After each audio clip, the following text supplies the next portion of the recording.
what really gives you the confidence that FC Goa can actually pick up from here? Is it the fact that FC Goa have not really been dominated by any side in the 6 games that we have played so far, and possibly could have won all 6 games except maybe a bad first half against Mumbai? Yeah, I think you say a bad first half against Mumbai as well. I don't think there was a lot in that game, and we conceded 2 goals really from nothing, a set piece and a mistake. So yeah, I think in this league you've seen not just our games, but if you watch a lot of the games, it's very small margins between the teams, and yeah, we just probably need to focus more, maybe some small details that if we can manage better and a bit of luck as well. I think in football can go a long way.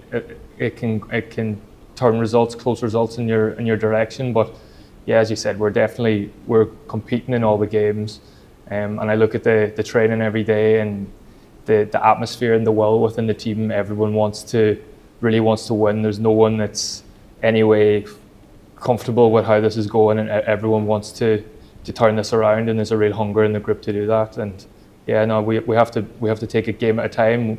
That's all you can do in football. There's always the next game, and that's tomorrow, and that's what we have to focus on.